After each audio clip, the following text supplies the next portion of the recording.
Hello there. How's everyone going? Fantastic. You're all on top of things. You can hear me okay? Yes, fantastic. You've been to a few of these already. Oh, fantastic. Look, as per usual, we're going to wait around 5 minutes to let people slowly come in.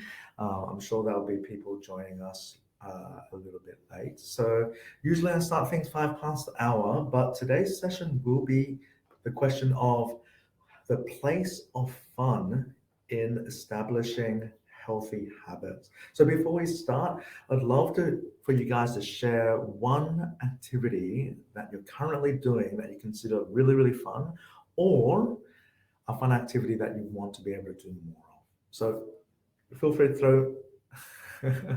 Yep, precisely. Kickboxing, Kelly. Wow. Let's see if I could somehow amp up my volume.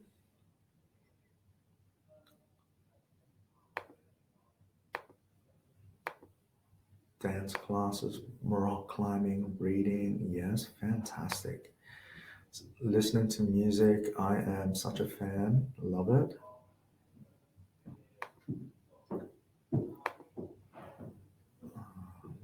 Sorry, I'm a bit distracted. Just trying to see if I could up my audio.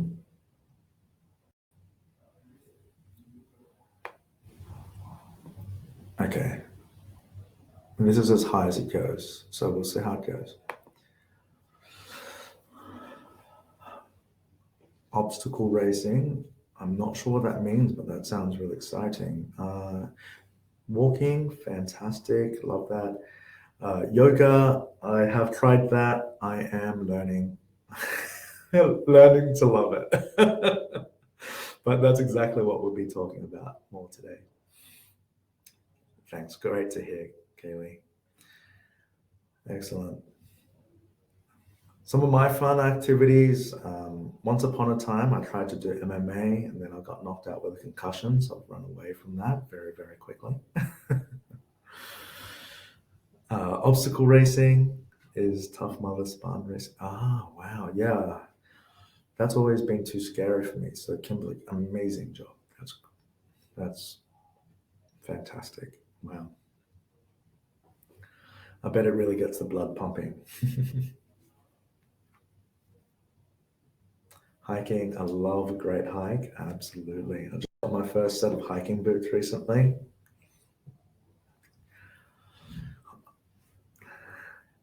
I would imagine, Kimberly, and that sense of achievement as well, I'm sure.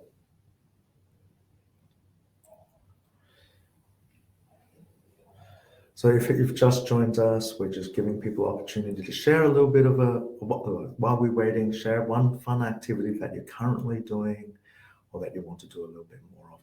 Puzzles, oh my gosh, I didn't know how much I loved puzzles until I sat down with my now ex, I'm sorry. And it was just one of the most fun activities. So great example, Natalie.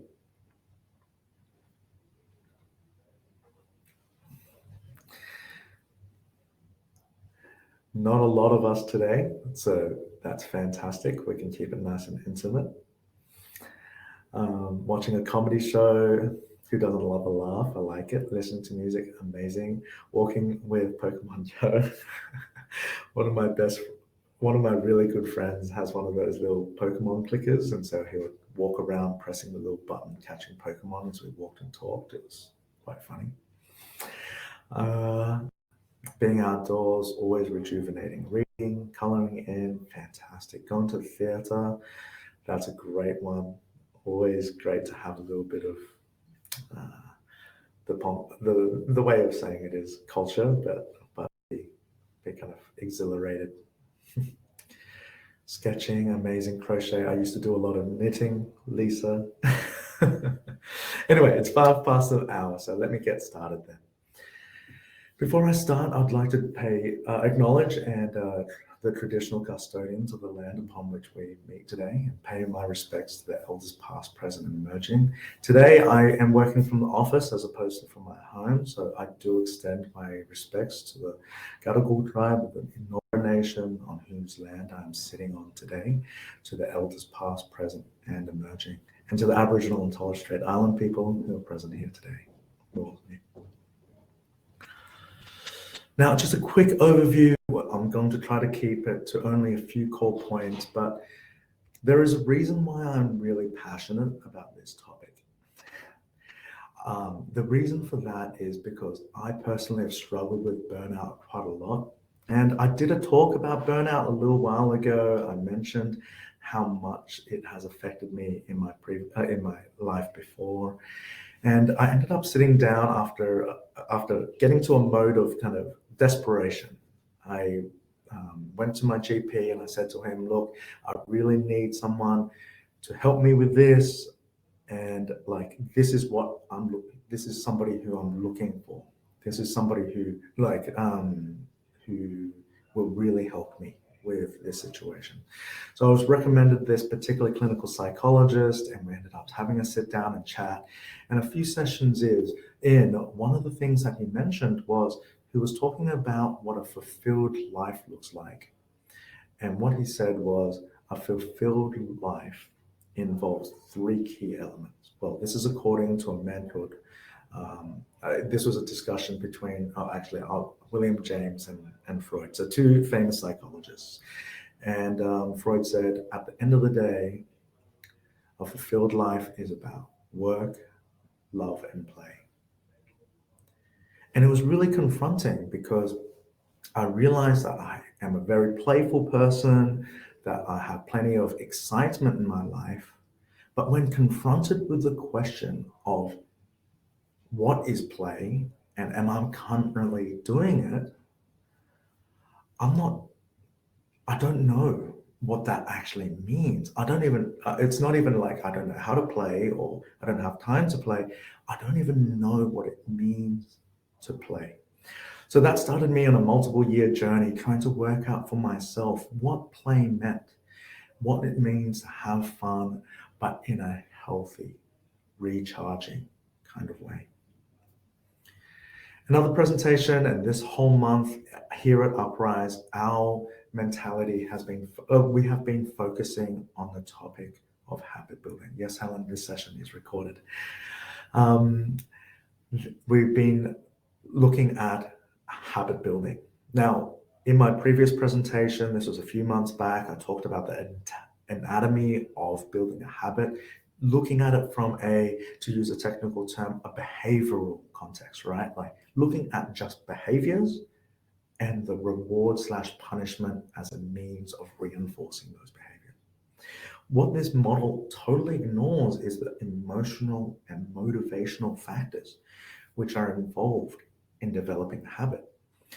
The thing is, if you're anything like me, when you think about starting a healthy habit, what generally happens is you start from a position of self-discipline, right? What you do is you muster up all that energy, all that motivation. You make a plan and you push yourself to try to do this thing that you know is healthy. Let's just say it's the first time you've gone to the gym and you're a little bit out of shape, right? And so when you go to the gym and you have forced yourself there, you get there and you're not 100% enjoying it. It could be you're feeling like you're not very competent or you don't really fit in, or you feel a little bit awkward being there in the first place.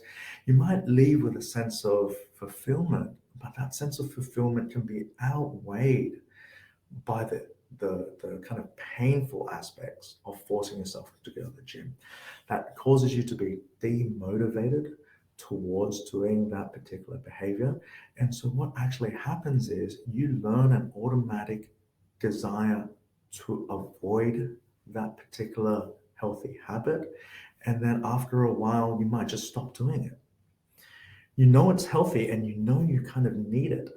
But what happens is because we've run out of that emotional kind of motivation to keep on doing that thing, and when you do it, you are losing energy, losing enjoyment, then you have to stop, you have to rest. And then hopefully, maybe 3 months down the line, maybe 6 months down the line, you can muster up that motivation again, that discipline again, and you try again.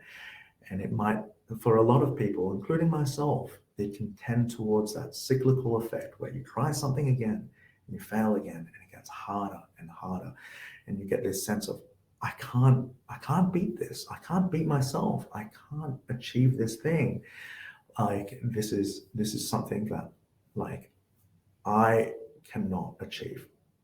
And so it makes it harder and harder for us to adapt a habit that we know is healthy for ourselves. So hopefully you can already see, without me talking about it too much, how play could be a positive effect in installing a healthy habit into our own lives. But before I start talking too much into that, I want to start talking about what healthy play is in particular. Like, it's so funny talking about play because instinctively everybody thinks that we should know what play means, right? It's something that we've done as a youth. It's something that positively motivates us and makes us excited. But at the same time, we find it so hard for some reason. And in particular, what I want to start doing today is delineate between two types of play. One as play as excess and the other being healthy play. So let me just give you some initial ideas as to what the difference between the two is. Often play as excess is novel, right? You're doing new activities, but often those new activities are boundary pushing, right? And I'll give you some examples as to what I mean about this in just a moment. The second thing about play as excess is there is a high level of resource consumption. And by resource, I mean, it could be money, it could be time, but I'm more thinking about internal resources, whether it be energy, physical health, the amount of sleep that you're having. Those are all kind of internal resources that you're spending, all right? Whereas alternatively, this definition of healthy play, it fits into everyday life. And when you do it, it recharges you. It fulfills you in some sense, right? And so let me give you a few examples of the difference between the two. Once upon a time, I used to organize weekly dinners with a friendship group, right? So me and a friend will get together, we'll invite 10 to 20 people to come over. I'll finish work, I'll make a meal, we'll all sit together for dinner. That was very healthy. We finished dinner at 10 o'clock, everybody went home. It fit into our schedules, it recharged us, it gave us some social fulfillment, right? But at the same time, we were thinking, okay, how can we up this, right? How can we make a super memorable dinner? And so we had this huge dinner one night where I made heaps of cocktails for everybody. We had people doing fire twirling in the back. We stayed up until 4 a.m. What made that party memorable was that we knew that we're going further than what is considered, like on an average day healthy, right? Like if you go to the pub and you're having some drinks with some friends, that could be really healthy. That could be a healthy form of play. But when somebody orders tequila shots, a little part of you brings, oh, maybe that is like, that sounds really fun and exciting, but it is fun and exciting because it's pushing my boundaries a little bit, because it's a little bit unhealthy. Now, you have to be really careful when you hear me talk about this, right? I'm not saying that players' excess is bad. It's exciting, and we need excitement in our lives.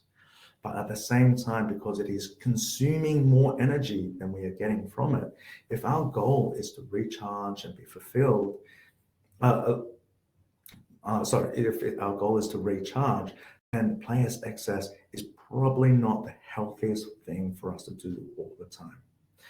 Now, I'm in a co-working environment. I'm surrounded by young entrepreneurs. People tend to be in this environment very good at players' excess, not so good at healthy play. Let me give you a few other examples, right? Say, for example, I've been talking about like what a crazy party might look like. Maybe Say, for example, music festivals and going traveling, right? There is a high resource consumption in terms of time, money. So a lot of the times we could finish those things and we can feel tired afterwards. We feel like we need to recharge. That's some signs that activity might be players excess, right? It's consuming a lot of our energy. But as well as that, we have to remember that these activities could both be exciting and excessive, but also recharging at the same time. So it's crucial for us when we're looking at activities like that to be very honest to ourselves as to whether it's recharging or whether it's consuming our energies. Particularly for, say, traveling, right? I could travel, I could go to Bali and spend every day by the beach, read novels, listen to music. I could go to Bali and do completely something else. And that's two different forms of play. And finally, I know we hit on social media and binge watching TV shows a lot, at least I do. But, spending half an hour doing those things can be really helpful to help you switch off, to change your mind, to move your mindset away from, say, stressful work situations and just be given entertainment. That could be very recharging. But again, if you go to an excess of that, it could be, if it's not a high energy resource consumption, it could be just a very inefficient way of recharging and finding fulfillment. So here's a quick question. After having that explanation, what proportion of your leisure time you currently have do you consider to be healthy play? Maybe put it as a percentage. Also, do think that maybe you have play activities or leisure activities at the moment that are a little bit of both. Maybe factor that into your percentage. Maybe, overall, 30% of my time is healthy play. I know this is a little bit hard to quantify, but feel free to throw that on chat if you like.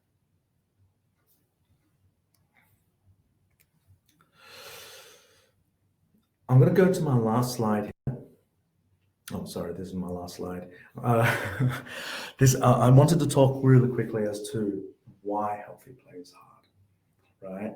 Now, of course, there are a lot of external factors that might be stopping us from being able to have more fun, more healthy play. We could be really busy. We could have lots of work pressures. We could have kids, and so we have limited times at home.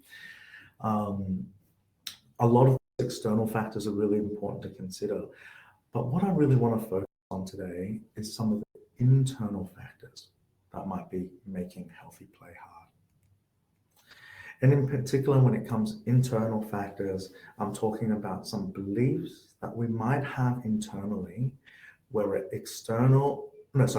conscious or subconscious, that might be stopping our ability to engage in play. And by play, I mean like recharging, but generally more purposeless style of play. So I'm going to read out some examples here, but if you do have any other examples that I don't cover that you currently have going through your mind and would like to share, really encourage you to share. It would be really edifying to other people, I'm sure, to help communicate maybe some other perspectives as to what other limiting beliefs are stopping people from doing this play. For me, I already hinted at this earlier. One of the strong ones was, I don't remember how to play. If I believe this, then I'm not going to try to remember, right? So I don't remember how to play anymore. Or I don't find anything fun in this healthy sense, right? That is in a recharging, fulfilling sense. I'm really bad at those things that other people find fun. I really saw it when all my mates went out and played soccer once a week. I don't play soccer. I think that I'm terrible at soccer. I don't want to disappoint them by being really terrible at soccer, so I'm not going to even try, right? Play is a waste of time. This limiting belief can often be, all these limiting beliefs, to be honest, can be often instilled in us when we're very young. It could be, say, a home-oriented pressure, like family has expectations on you, not wasting your time, constantly studying, always working to achieve something. It could also be a belief that you've put onto yourself, a pressure that you've put on yourself as well. Really important to start thinking. Maybe it's subconscious, but when you start kind of analyzing your patterns of beliefs and actions, maybe this might come to the fore. I have too many demands in my life to just muck around. I'm doing things that are supposed to be fun, but they don't recharge me. One of my friends just came back from overseas recently. They were going to do things that were going to be fun and recharging, but it didn't. So, what are some of the beliefs underlying that? A last one, and maybe a little bit more of an emotionally painful one, is I'm not allowed to be playful with the people around me. That's quite a confronting, limiting belief. I would encourage you, if you do kind of think about, like, have any of these limiting beliefs, to stay on this call. I'll be talking about it a little bit more. But if this triggered any emotions with you, definitely reach out to one of our coaches and have a talk through some of these things with them. I'm already seeing some responses there on chat. Yeah, that is Aaron, absolutely. Learning skateboard, hiding while doing so, definitely a limiting belief. Yeah. Fantastic. Thanks so much for sharing. I really appreciate it. And what's more, I know how helpful it is for other people to hear stories like this as well. I'm going to skip to my last slide because I always have a tendency to run a little bit out of time. So I'm not going to talk too much about this slide, but again, the idea is fun is a motivating desire. And it's really easy to have fun when we don't pressure ourselves to try to achieve or impress others or um, or other limiting beliefs that we might be holding. So I'm going to just skip through this one real quick and go to some practical things we can do if we have identified that fun while trying to establish a healthy habit is a little bit hard for us. I should note I haven't strongly connected fun and healthy habits just yet. And I will do that in just a moment. So first thing is to think about, like, one of the strongest examples that people give is to remember our childhoods, right? That's a really powerful tool as a first step, because when we were kids, we had this biologically instilled sense of wild imagination, as well as time and room and encouragement to play, right? And so, what did we do when we were young? To play. Really helpful to mine all those early experiences as a means of inspiring us as to what play looks like for us. To be honest, though, a lot of the things we did as children doesn't translate really well in adulthood. For example, when I was a primary school kid, one of the things I enjoyed was going out into the playground with some mates, playing in the dirt, building little huts using twigs, right? You know, but that can translate into adulthood using a little bit of creativity, right? Whether it be making something, pottery, some, like, I could look at maybe doing some architectural style modeling, for instance. That could be a great way of translating those more childhood play activities into adult life.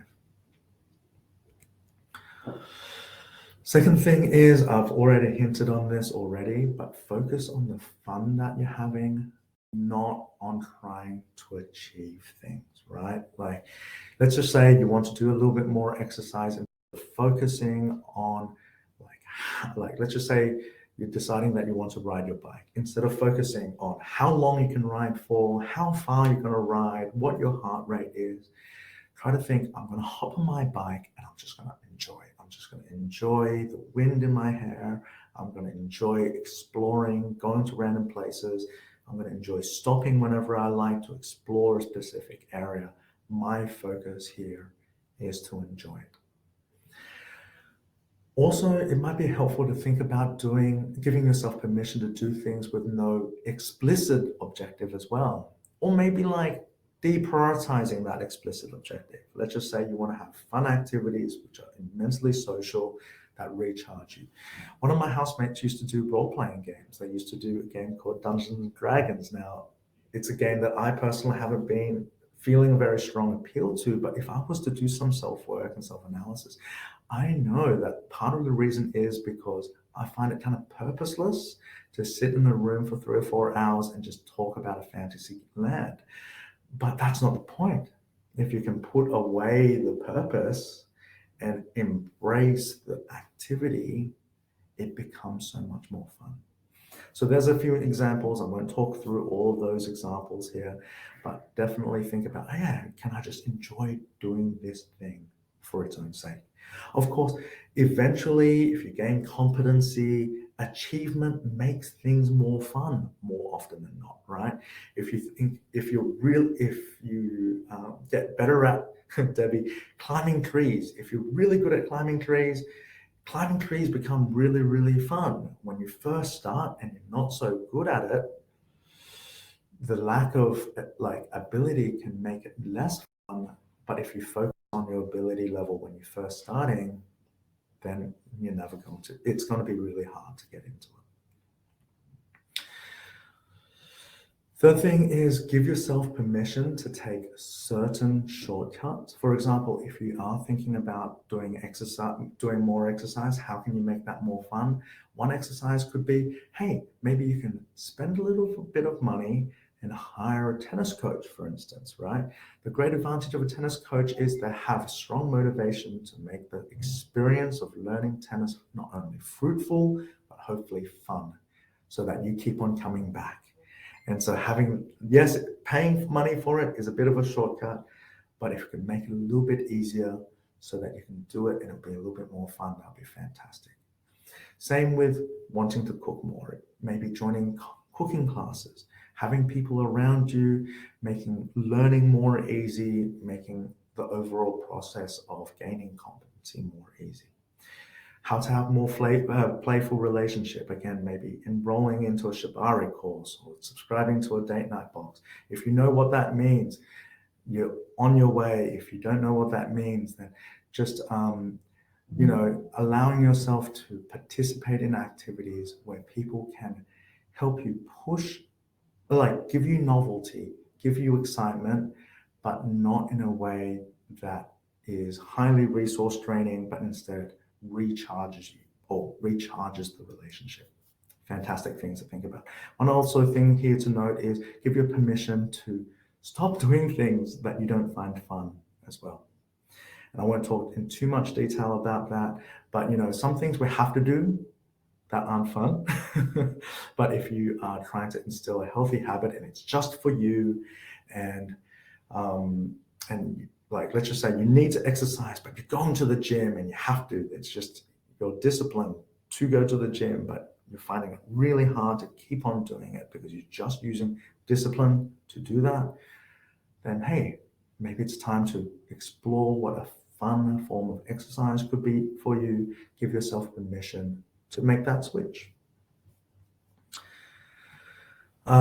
Working on limiting beliefs is really important. It could involve things like identifying your personal values and needs, setting boundaries, etc., etc.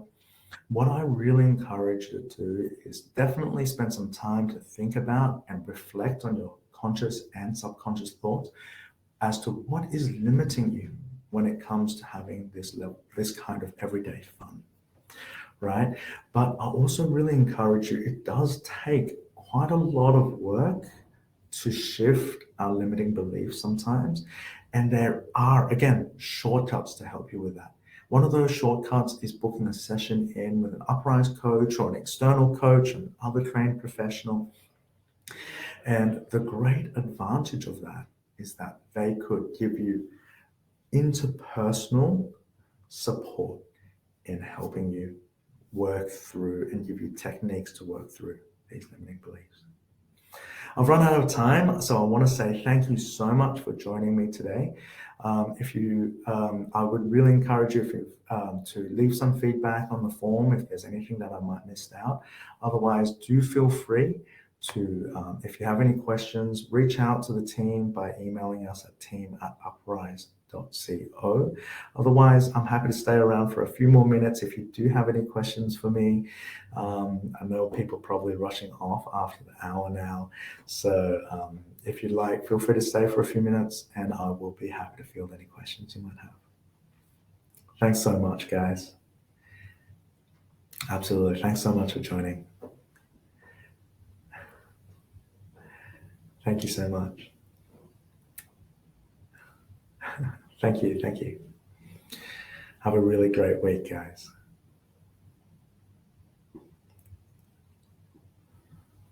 Excellent. So if you are staying, if you do have any questions for me, feel free to just throw them up on the chat here, and I'm happy to be around for a few more for more minutes if that's helpful.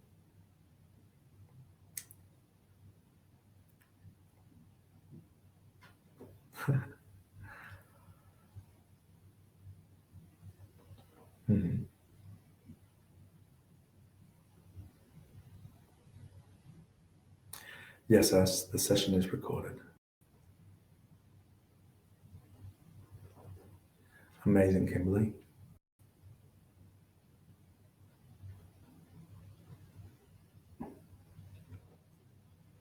Absolutely. I'm not sure if you had more to add to that, but let me start talking to that. Going traveling and taking rest through travel is a fantastic shortcut when it comes to giving ourselves that room to rest on an initial level. Of course, at some stage we have to go home, and then we have to learn how to rest when we're at home with all the everyday pressures that are around in our daily lives. But it's helpful to have that first step to rediscover your ability to have fun and to take that learning home and continue to build on that. It takes work. It does take work. It's taken me years of work to learn this. Of course, part of it is things that I didn't cover include, boundaries around what's restful and not restful, drawing boundaries around being able to say no to things. Those are really important things. Kimberly, I'm right there with you. Yeah, like giving yourself permission to take a week off the gym. That's so important. So much of this is taking permission. Sorry, I do have a soft voice a lot of the time. Yeah. So yeah, giving yourself permission is such an important aspect here. And so it's really, really helpful to both, understand your boundaries and understand what it is that feeds you. That takes so much self-work. Fantastic. Excellent. Was there anyone else that would like to add anything? Otherwise, I might just wrap up the session just now. Fantastic. Have a great week. Let's leave it here. What's best? How this is something that is important to people who don't understand. Absolutely. I find this really hard myself as well because for a lot of the times, people don't realize the need for something like this until they're exhausted, right? Or they don't understand they need something like this until they realize that they're living a really unbalanced life where, it's a play hard, work hard mentality. I work really hard, I play to an excess, and I do that on repeat. And then slowly the adrenaline that's constantly in your body starts wearing on your physicality and you get tired and exhausted. You start letting other commitments slip, healthy things like regular exercise, like spending time with family, etc., etc. I always would like people to start thinking about these things well before that situation happens. So sometimes what that takes is just raising this as a conversation as something that's a fun and interesting thing to do, right? So saying to someone, hey, this is something that I've been learning, this is something that I've been exploring. Is this something that you've explored or thought about before? And just starting a fun conversation around that. That's always a really helpful way to start. Of course, often when people get to the point where they need to hear something like this is both when they really need it and it's often the hardest time to learn. So one way that you can try to do this is, again, we'll have this session recorded. You can definitely forward a recording of this session onwards to somebody if that is helpful. But my first example is, my first advice is always do some self-work, learn this for yourself, understand the power of it for yourself, and then share about your personal experience with someone. That's always going to be the most powerful way of being able to explain something like this in a way that you understand and in a way that is kind of hearable by the person that you're talking to. Does that help? Fantastic. All right. Thank you so much for your time, guys. I really appreciate you guys staying around. This is a topic that's really close to my heart. So I'm really glad that you guys came and joined today. And I look forward to catching you guys again in another session. Have a good afternoon, guys.